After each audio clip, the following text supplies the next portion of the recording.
This year's U.S. Capitol Christmas tree was grown right here in Montana, so it only makes sense that the tree's star was made in its home state as well. MTN's Caitlin Corbett has more.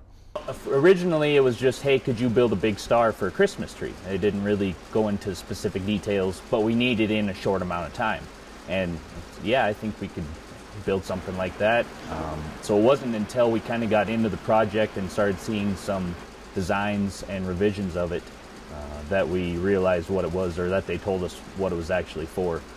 When Brad Brenson, the owner of Split Mountain Metals in Belgrade, was approached by Washington corporations to build a star, he never imagined it would soon top the U.S. Capitol Christmas tree in Washington, D.C. Taken from the Kootenai National Forest, this year's Capitol tree is a 79-foot Engelmann Spruce, and it required a star grand enough to top it.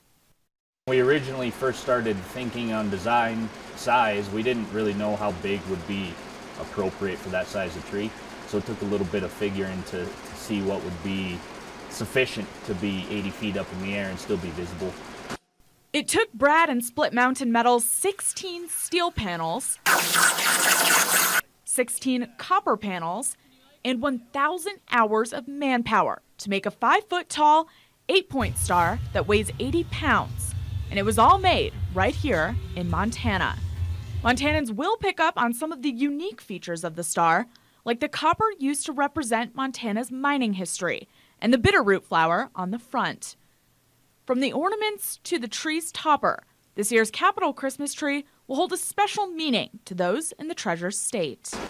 I think it's really putting a good name for Montana. I mean, just as far as the whole team on my end, the Washington Corporation, the trucking company, everybody's just really coming together to make this thing happen.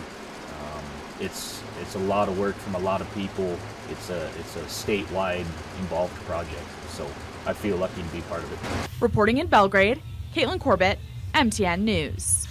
The tree's lighting comes from Western Montana Lighting. The light will be stopping in Butte tomorrow at the mine site on Shield Street from 4 p.m. to 6 p.m.